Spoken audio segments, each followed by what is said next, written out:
Welcome to Wordpath, the show about Oklahoma Indian languages and the people who are teaching and preserving them. Tonight I want to invite you to a language event on October the 20th in Norman.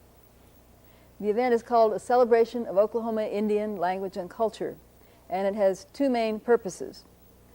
To offer stories, songs, poetry, and so forth, demonstrations, and other cultural presentations in Indian languages so that people can hear these languages being spoken.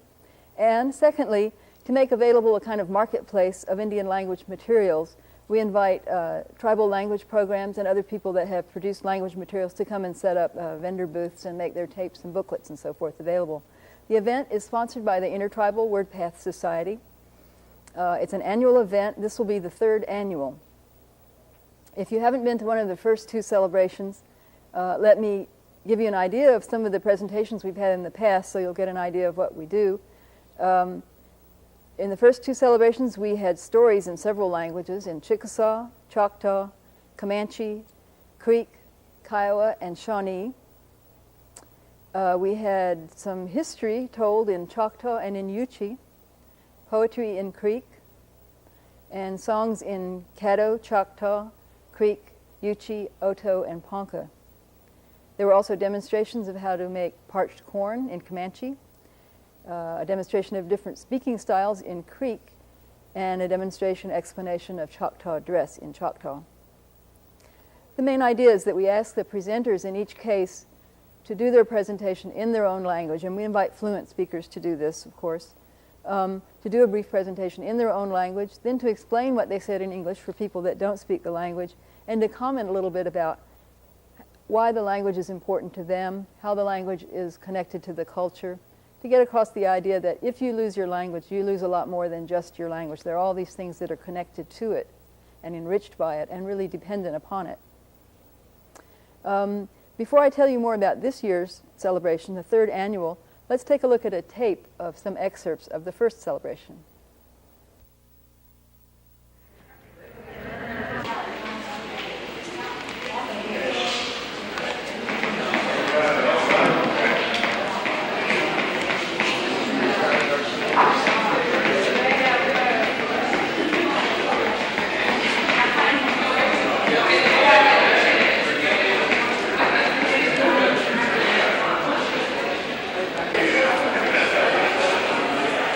This is the Barnesville Ballet.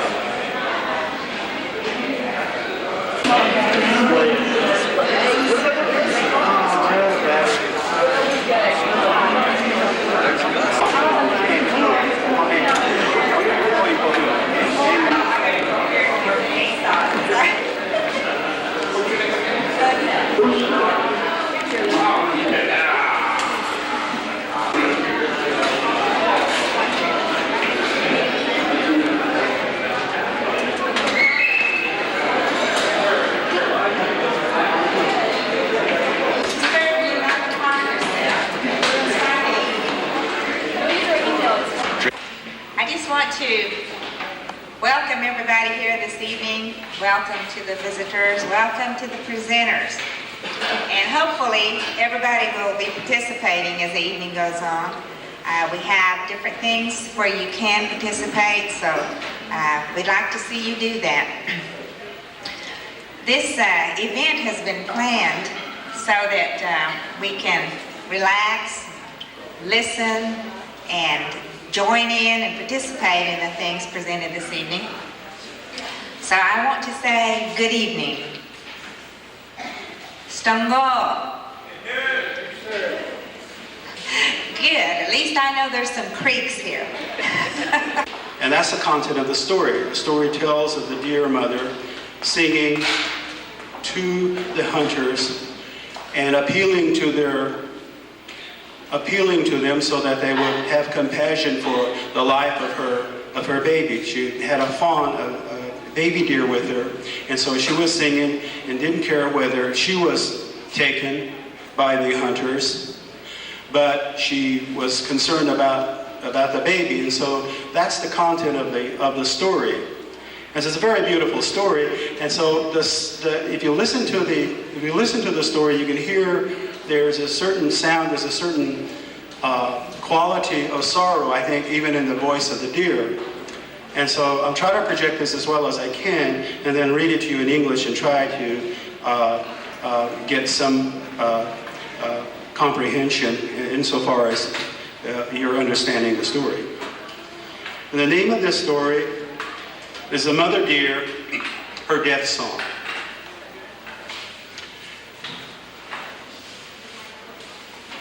Tongia kil, tongia. A human corral. Aome tongia. E an habe ko an a solha e hota. O hayamon e ale. Nego tazo e ale. Hego e kondo negot a Antoan tongia konte. Ta Antoan tongia. Giga tongia. O a ale nega o tazo a ale tongia.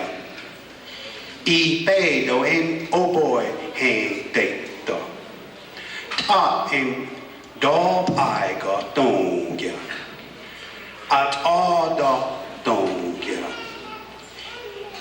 I day hego a alhoba tongia.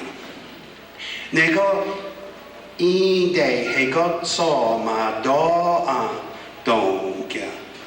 Gigo em do aiga tongia. Gigo dog ya happy. Hey ya, hey ya, hey ya. Hey, yay, yo, hey, yay, yay, yay. Ego, hey, got sangya, tongia. Got up, de adoya, tongia. Nego, a I, de gom do a. Nego, ya do com, tongia. Hey, bait all hal, oh. All day go and do I have a poem that I would like to read to you entitled Ishki. And this poem is written by Galen Ludlow. Ishki in Hochifoka. Tahape libisha arto pugoli und iyayam. Elap Arshachia Natoka ma ahoshontika kapistachi hon. Oho yo imoklayat binili uliso ulitopa hochifo wosh. Im ala oshi nakni mato ahosh ulita ma ahoshoha hosh anta. Tofapi ash ont afame sha pikande ma. Oho yo imoklaya ash hosh ish uktalable yo lobliche. Imahoyo nakni himata ato a polita ma akochat yakni chito iyama yom meka kia istikhana at ashamo makat ohoyo imuklaya ond binilo holisu holitopa hojivo hosh im apisi chia hoshontika notama ala nakni ishki ish iti halalle ikbe boke. English, Mother, in the warm spring afternoon, under the cool shade of her porch, sits a gentle woman reading her scripture as her young son plays in the yard. The spring fades into years as the gentle woman looses her hold on the young boy as he moves from the yard to the world at large. Still, the memory remains of this gentle woman reading her scripture under the shade of her porch, building a bond of son to mother. Yeah, okay. All right, we're going to try to sing some hymns for you. Some we had heard from our mothers, our grandmothers, and our grandfathers. And I just hope and pray that we don't let this die out, you know.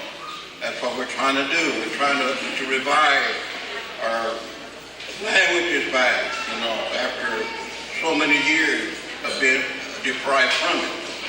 And a lot of us, you know, that was raised up around grandmas and grandpas, you know, that spoke fluent languages, you know. Well, some are good at it, like my wife here, she's pretty good at that.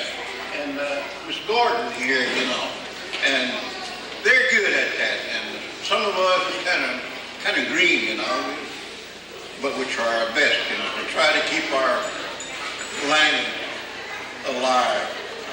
I want to start one song that I had heard from an elderly man, and this man was blind. He used to come stay with us, and he would sleep on the porch in the summertime. And I never will forget this, that every morning when he woke up, he would sit up on his little bed and face the east, face the sun.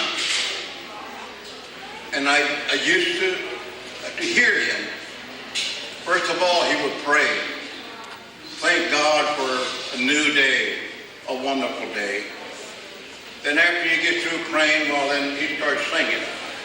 And this is one of the songs that I used to hear him sing. Anyway, this old man was blind, but he knew, I guess he knew which was east, you know, because the sun comes up from that side. And he faced the east every morning and sang this song.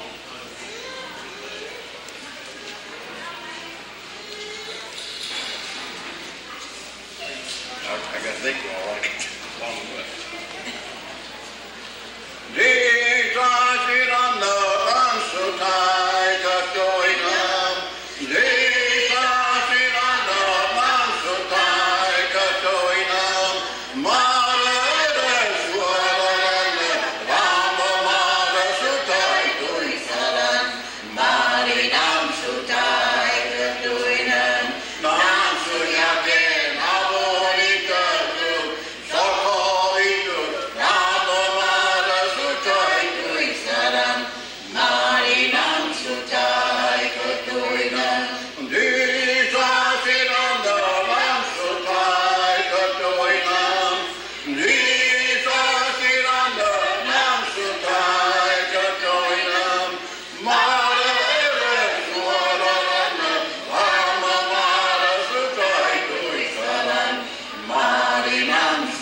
First verse, and you're here tonight to learn. And remember, I told you that tonight when you leave here, you're probably going to be singing a few songs. So we'll sing this chorus and verse, and then you're going to join in and you're going to help us sing.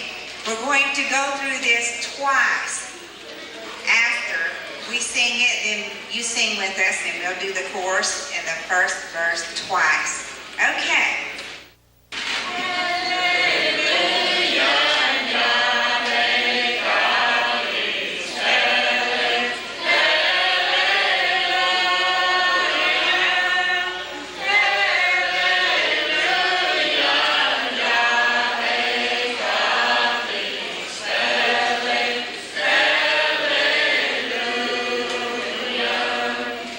Make us up again.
occasions. They had songs for animals, they had songs for people. But somewhere along that era, whenever it might have been back in time, there must have been an elder that had a feeling that our people overlooked one important element, and that was our children. Today, when you go to the 123rd or 24th Ponca Powwow, you can hear that song. It was composed way before that time, before our removal into Oklahoma. And it honors the children. And when you listen closely, as they've encouraged you to do, to the melody and to the words, there's a lot of meaning when you understand the language. So I'm going to sing a children's honoring song that the men around the drum sing from time to time whenever there's a youth that's going to be honored for whatever achievements or accomplishments that child has achieved. They honor that child. And this is a song from our tribe that honors that young person.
It's about an eagle. The eagle has arrived. Now we see him. We saw him arrive. Now he is amongst us.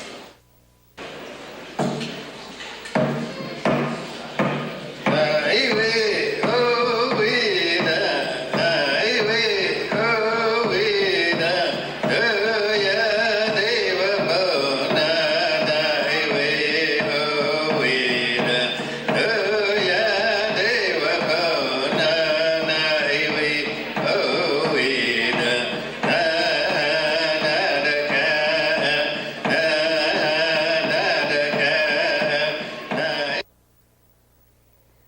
Let me tell you a little bit about what to expect at this year's celebration, the third annual. For presenters, we're going to have, among others, we'll have Charlie Carter talking about Chickasaw bows and arrows in Chickasaw, I think demonstrating how to make them. And we'll have Henry Lieb and his student from Red Rock, Tammy Harjo. They'll be talking, doing a presentation in Ponca. George Bunny from Oklahoma City will be presenting some Creek hymns, and there'll be other presentations not yet confirmed at the time of taping. There'll be vendors of arts, crafts, language materials, and so forth. And information booths. IWS, the Intertribal Wordpath Society, has always had a booth, which we will this year. We'll have membership information, volunteer opportunities, information about the Wordpath show, and other information sheets about Oklahoma languages, language teaching, and that sort of thing. We'll be selling some caps with the Wordpath logo on them and some bookmarks. There'll be two other information booths for the first time this year. The Central Oklahoma Green Party will be presenting some information on language laws related to language in the state of Oklahoma. And Brian Levy, an archiving specialist, will have a booth on archiving, how to do the best taping, videotaping and audio taping for the purpose of having it last forever, and how you maintain your archive and do your backing up, and what media work best, and so forth. For food, we'll have Indian tacos by a team led by Margaret Malden. As last year, everybody said they're the best Indian tacos in the world. We'll have drinks and chips and a booth with cotton candy and shaved ice. The event posters this time were made by Kathy Buttry. They feature her sculpture from a series called The Singers. And you can get a poster for $8 and get it signed by the artist at the event. We'll repeat from last year our candlelight ceremony of respect for Oklahoma Indian languages. And there'll be dancing at the end of the evening. We'll have an oto drum, manikade, and we hope one more drum. So if you'd like to stop by, that's fine. There will be some seating available, but if you're planning to stay the evening, or if it's convenient, go ahead and bring a folding chair as you would to a powwow and just sit in, get some food, relax for the evening. It'll go from 6 to 10:30. And if you are not able to make it this year, Friday the 20th, this event is held every year, by the way, the second Friday before Halloween. That's our regular date, whatever that second Friday before Halloween is, so you can kind of plan ahead. But we will also be taping the event this year, and we'll probably run excerpts on 2 or 3 Wordpath shows following the event. So if you have to miss it, don't give up. You'll be able to tune into the Wordpath show and see a lot of what happened. Now, let's see. I think we're running out of time. Let's see. Let me make an appeal before we put up our final information poster here. I just want to invite you all to come. Please remember, this is a unique event. I'm not aware of any other event like this anywhere in the world that focuses specifically on the local indigenous languages and culture and the link between the two, and where you'll be able to hear several different languages and buy language materials as well. It's a really unique and wonderful thing that we have in Norman at the fairgrounds. So please come and encourage your friends to come. If you can help with publicity, get in touch with us. We'll give you the number in a moment, and we can get posters to you that you can distribute, flyers and posters. And also, if you'd like to volunteer the night of the event, we ask for volunteers to come and help us with various tasks at the event, and in exchange we'll give you a free meal, those famous Indian tacos, and an event poster, which you can get signed. So if you're able to volunteer, please call us at Intertribal Wordpath Society. Now let's put up the information and just review exactly when, where, and who, and so forth. This is the 3rd annual celebration of Oklahoma Indian language and culture. It's at Cleveland County Fairgrounds, which is 615 East Robinson in Norman. It's up just north of the hospital. It's about half a mile west of Sooner Road, also known as East 12th Avenue. And it's about a quarter of a mile east of Porter Street, to give you an idea, on 615 East Robinson in Norman. It's Friday, October the 20th from 6 to 10:30 p.m. If anyone watching is interested in renting booth space, you can get in touch with us at this same information number, and the number is in the 405 area in Norman, 447-6103. I think that's it. I hope to see you at the celebration this year and in years to come. See you next time on Wordpath. Na hene yo hene, na hene yo hene, ana magwana kita, wa pene madaole kita. Na hene yo hene, na hene yo hene, ana magwana kita, wa pene manaoni kita. Na hene yo hene, na hene yo hene, ana magwana kita, wa pene manaoni kita. Na hene yo hene, na hene yo hene, ana magwana kita, wa pene manaoni kita. Na hene yo hene, na hene yo hene, ana magwana kita, wa pene manaoni kita.